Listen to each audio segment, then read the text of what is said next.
The Voice Vista Podcast, venture by Pooja Prasoon. The voice vista venture by Pooja Prasoon आपका स्वागत करता है। Divine pathway a candid podcast show में एक आत्मा का सफर स्वामी श्री कंठानंद जी के साथ होस्ट राहुल ढोले के साथ हो रहे इन गहरे संवादों में स्पिरिचुअलिटी और प्रैक्टिकलिटी के संगम का अनुभव कीजिए और आंतरिक शक्ति की ओर अपने कदम बढ़ाइए। स्वामी जी जागृत नासिक, जागृत भारत, जागृत विश्व के संस्थापक हैं। उनका जीवन समाज को जागरूक करने और व्यक्ति के व्यक्तित्व को समृद्ध करने के लिए समर्पित है। तो चलिए सुनते हैं आज स्वामी जी को।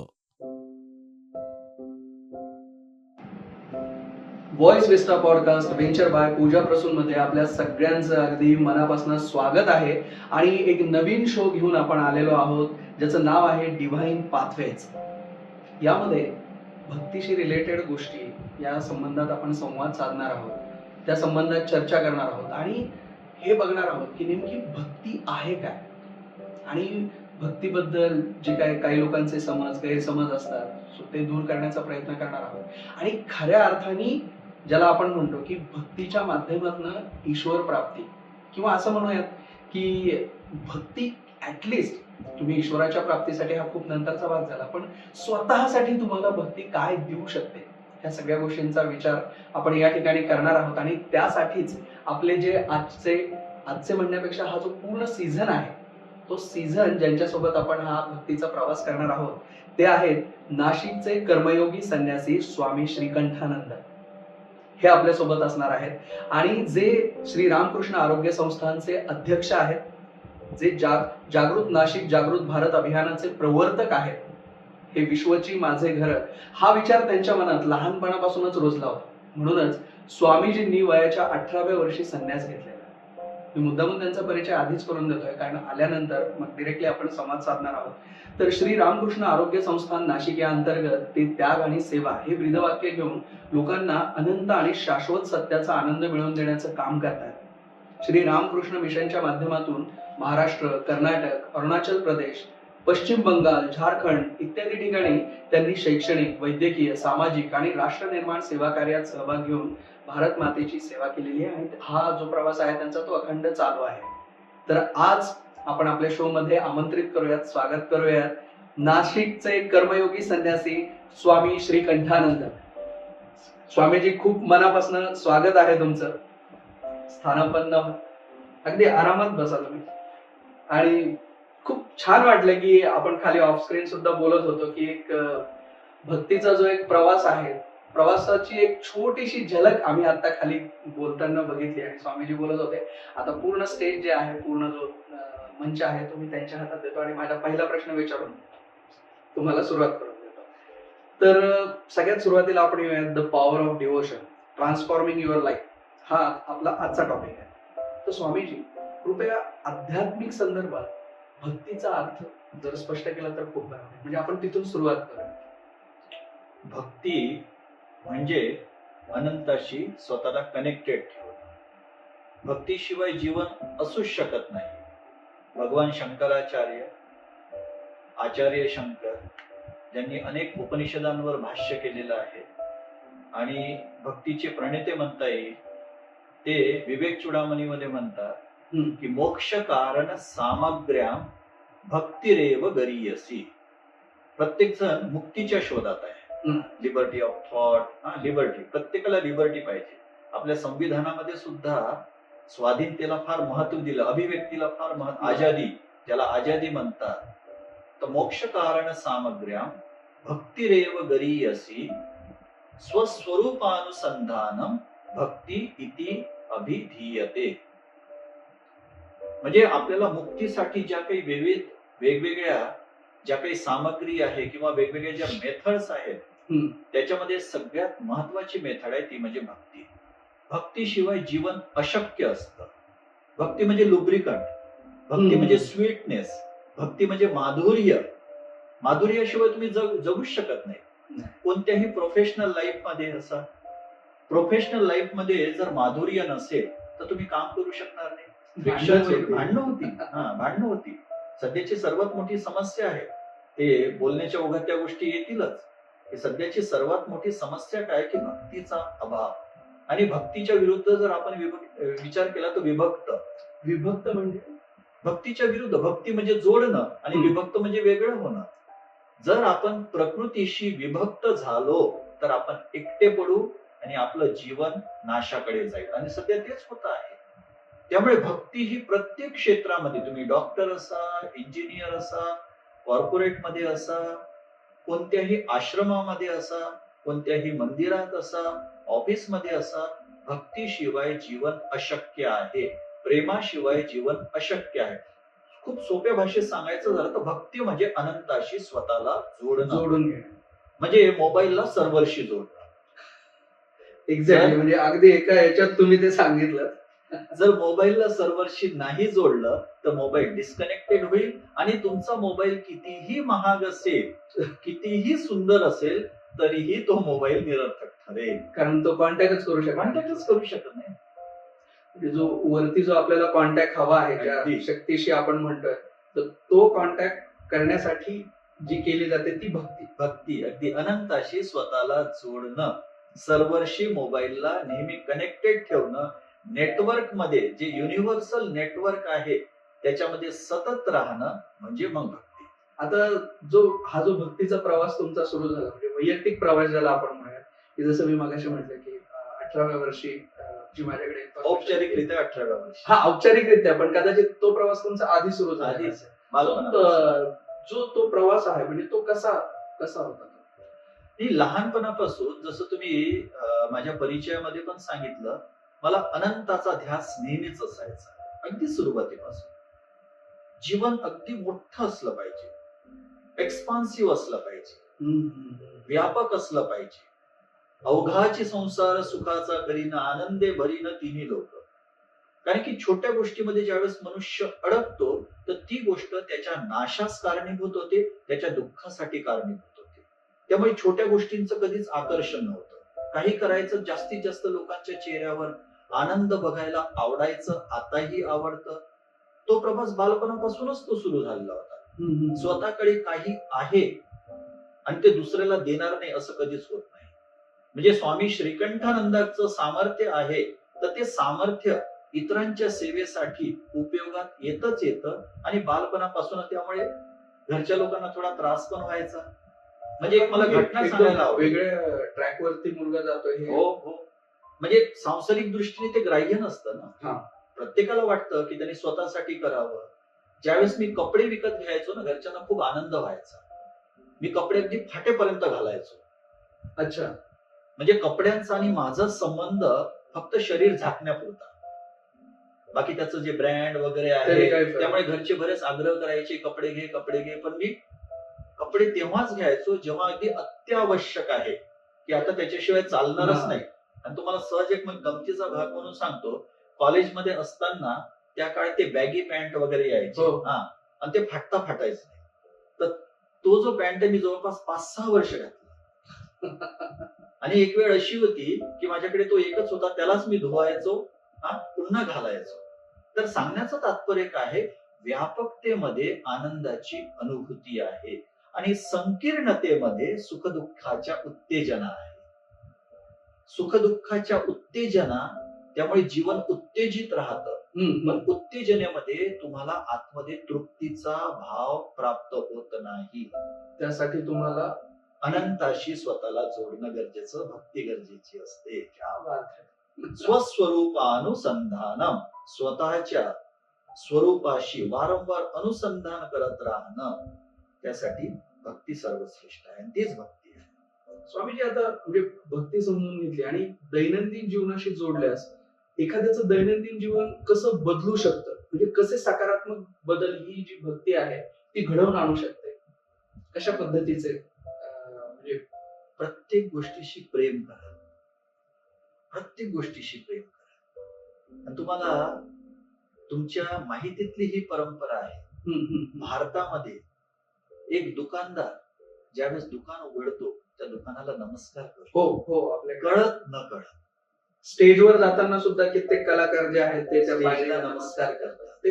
ते इतकं अनाहूतपणे होतं. अगदी माझ्या अंगावर हो. सहजपणे आमच्या ऋषी मुनींनी भारताचं जो बेस तयार केलेला आहे ना, हम्म, हम्म, हम्म. भारताचा जो पाया रचलेला आहे तो ऋषी मुनींनी रचलेला आहे, राज्यकर्त्यांनी रचलेला नाहीये. जे बिझनेसमॅन आहे त्यांनी रचलेला नाही, ऋषी मुनींनी रचलेला आहे. ऋषी मुनी म्हणजे जे पायाविषयी विचार करतात, फाउंडेशनचा विचार करतात, तर त्या फाउंडेशनच्या माध्यमातूनच त्यांनी अशा परंपरा समाजामध्ये रुजू केलेल्या आहेत की लोक त्याचं मूळ विसरले पण ते कृतीमध्ये आहे. हा, म्हणजे अगदी कॉम्प्युटर सुद्धा घरी जर आणला तर पहिले कॉम्प्युटरची पूजा करतात.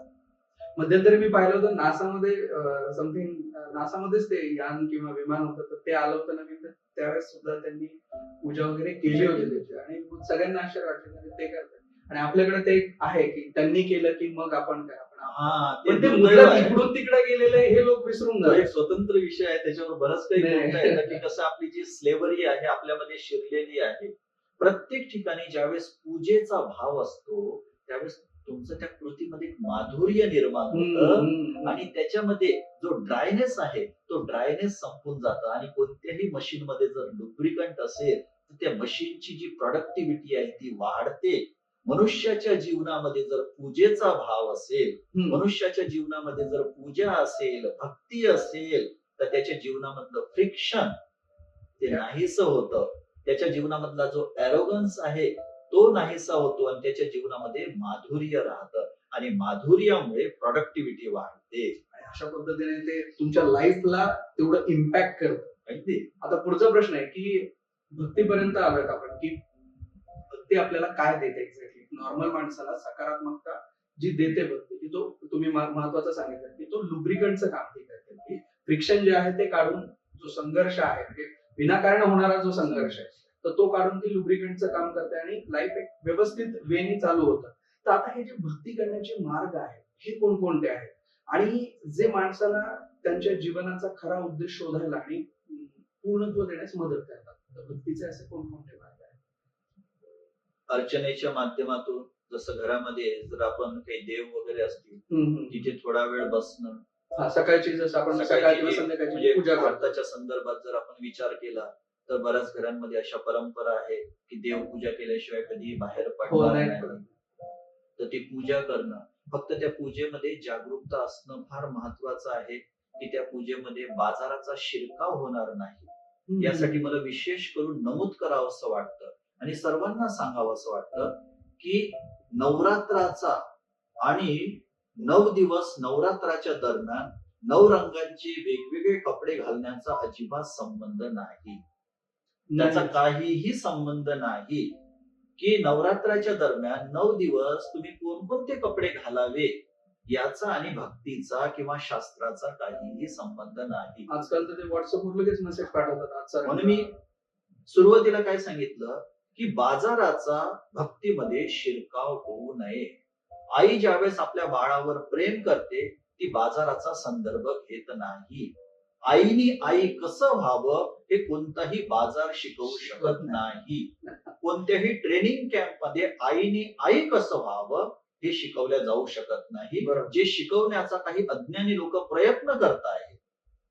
त्यामुळे भगवान शंकराचार्यांनी काय सांगितलं, स्वस्वरूपानुसंधानम. आईला स्वतःच्या आतमध्ये ती स्थित असली की बरोबर तिचं मातृत्व नकळत व्यक्त होतं. त्यामुळे हा विशेष भाग आहे की कारण की बरेच लोक या गोष्टीला बळी पडत आहेत. अडचण ही आहे, काय होत आहे की ज्यांचं हाय स्टेटस आहे, ज्यांची परचेसिंग कॅपॅसिटी चांगली आहे, ते खूप वेगवेगळ्या प्रकारचे कपडे घालतात आणि मिरवतात. पण त्याचा परिणाम जो एक असा वर्ग आहे, घरी काम करणारी बाई, कळत न कळत तिच्यावर त्या गोष्टीचा प्रभाव पडतो आणि आता बऱ्यापैकी ही अंधश्रद्धा रुजत चाललेली आहे. त्यामुळे मी खूप आग्रहाने माझ्या वेगवेगळ्या व्याख्यानांमध्ये सांगत असतो, वेगवेगळ्या सेशन मध्ये सांगत असतो की याचा आणि नवरात्राचा काही संबंध नाही. तुम्हाला जसं झेपेल त्या नवरात्राच्या दरम्यान तुम्हाला शक्ती जागरण करायचं आहे. ओम ना की रंग जागृत करायचे तुम्हाला, ते शक्ती जी आहे तुमच्या फॅशन जागृत करायची नाहीये, एक्झॅक्ट स्टाईल जागृत करायची नाहीये. खूप महत्वाचं आहे. आतमधली शक्ती जागृत करायची, आत्मशक्ती. ज्याला सेल्फ एम्पॉवरमेंट म्हणू शकतो, ती शक्तीची उपासना आहे. मनुष्याला जी मरगळ आलेली आहे, जी एक उदासीनता आलेली आहे, ती दूर मनामध्ये जो डलनेस आलेला आहे, तो डलनेस दूर करण्याचा पर्व आहे शक्ती. ओम या देवी सर्व भूतेषु शक्ती रूपेण संस्थिता नमस्तस्ये नमस्तस्ये नमस्तस्ये नमो नमः. जसं महाराष्ट्रामध्ये म्हणतात की बये दार उघड, हो, मंदिराचे दार नाही, आतमधले दार उघड, पण बाहेरच्या दाराकडे बाहेरच्या दाराकडे. एक झाला भक्ती म्हणजे पूजा करण्याचा मार्ग. प्रार्थना आहे. हा. प्रार्थना कुठेही करू शकता तुम्ही, त्याला म्हणजे याचं काही बंधन नाही. काहीच बंधन बसमध्ये बसल्या बसल्या प्रवास चालू आहे तरी प्रार्थना करू शकता. Alexis Carol, doctor Alexis Carol हम्म, फिजिसिस्ट होऊन गेले. हम्म, वर्ल्ड वॉर फर्स्ट आणि वर्ल्ड वॉर सेकंड मध्ये त्यांनी एक पुस्तक लिहिलं, मॅन द अननोन नावाचं. हम्म. त्या पुस्तकामध्ये ते म्हणतात की prayer is the most powerful form of energy one can generate. It is self luminous, स्वयंप्रकाशी आहे. प्रार्थना ही स्वयंप्रकाशी आहे. मला एक ह्या संदर्भात एक प्रश्न विचारायचा होता, जो शंका होती खूप वर्षांपासून माझ्या डोक्यात, की कधी कधी काय होतं स्वामीजी, की आपण रोज एखादी गोष्ट करतो. समजा आता रोज सूर्याला अर्घ्य टाकतो, त्यावेळेस एक आपण सूर्याचा मंत्र म्हणतो, आणि कधी कधी एक रोज त्याला आपण धन्यवाद देतो, किंवा बाबा आतापर्यंत जे दिलंय त्याबद्दल मनापासून धन्यवाद. आणि आता ही माझ्या लाईफचं माझं गोल हे आहे, त्याच्याकडे ने बाबा असं सांगतो. आता काही जणांचं म्हणणं आहे की संकल्प केल्याशिवाय तुम्ही हे कंटिन्यू नका करू. म्हणजे आता समजा कधी कधी काय होतं की गॅप पडतो. समजा आपल्या घरात कोणाची डेथ झाली तर गॅप पडतो, की त्यावेळेस आपण त्या गोष्टी करत नाही. तर मग जस्ट परत नव्याने सुरू करायचंय तर परत तो संकल्प घ्यावा लागतो, की तसं काहीच नाही, तुम्ही वर्षानुवर्ष जरी करतायत ती गोष्ट अतिशय मनापासून, तर त्याचं जे आहे तो त्या पूजेच्या भागामध्ये येतो, भक्तीच्या मार्गावर. तुम्ही जो शब्द वापरला अतिशय मनापासून, हा शब्द सर्वात महत्वाचा आहे. म्हणजे त्याला तुमच्यामध्ये बाकीच्या गोष्टी आत्म्यामध्ये आणि परमात्म्यामध्ये, तुमच्या आणि देवामध्ये कोणत्याही एजंटची आवश्यकता नाही. हा, त्या एजंटला जर तुम्ही रोजगार निर्माण करून देण्यास इच्छुक असाल तर नक्कीच द्या, चांगली गोष्ट आहे. काही त्याच्यामध्ये काही अडचणीचा काही भाग नाहीये.